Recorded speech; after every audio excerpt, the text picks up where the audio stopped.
The smoke still clung to my hair when I knocked on her door. My clothes reeked of ash, my hands blistered, and the only thing I had left was the key ring in my pocket. Keys to doors that no longer existed.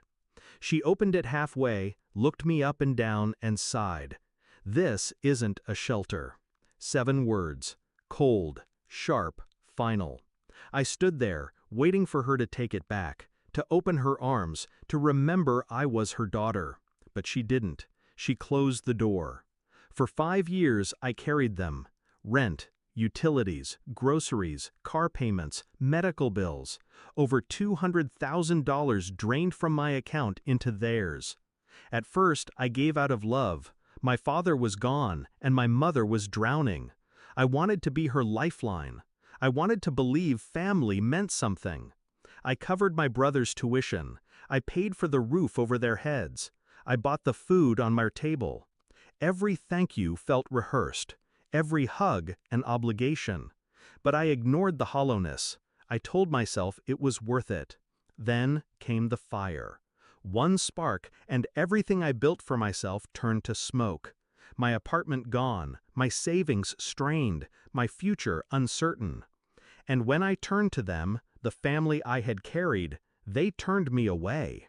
That was the betrayal. Not the money, not the years. The moment my mother looked at me and chose to treat me like a stranger on her porch. I didn't scream. I didn't beg. I walked away. And by the time I reached the sidewalk, my decision was already made. No more. I would cut every cent. It wasn't impulsive, it was surgical. I canceled the auto payments that night. The rent transfer that landed on the first of every month, gone. The tuition account I had been funding, drained. The grocery cards I preloaded every week, shut down. One by one, I severed the lines that kept them afloat. I didn't warn them. I didn't explain. I just let silence do the work.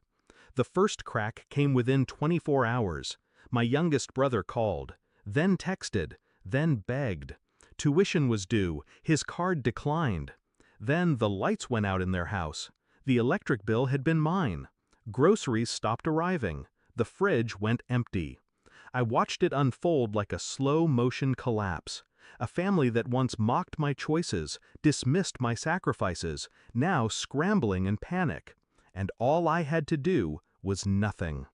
By 7:15 a.m. the next morning, I had 25 missed calls. My mother, my brothers, even distant relatives I hadn't spoken to in years. Voicemails shifted from anger to pleading to tears. "Just a mistake. We didn't mean it. Please, we need you."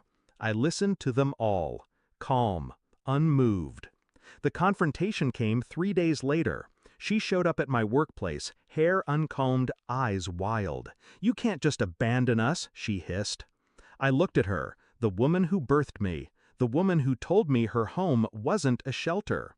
And for the first time, I felt nothing. "Funny," I said. "That's exactly what you did to me." She flinched. Just a flicker, but enough. I didn't raise my voice. I didn't list the numbers, the years, the sacrifices. I didn't need to. All I gave her was silence. The same silence she gave me on her porch when I needed her most. Only now, the weight of that silence was crushing her. It's been months since then.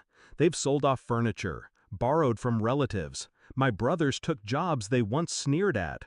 My mother still leaves voicemails, her voice smaller each time. But me, I've rebuilt. Not fast, not flashy, but strong. On my own, for myself. And here's the truth I've learned. Family isn't defined by blood. It's defined by who stands at your door when your world is in flames. They closed theirs, so I closed my wallet. Do I regret it? Not for a second. Because now, every missed call is a reminder that the daughter they once used, the daughter they dismissed, was the only thing keeping them alive. And I don't answer.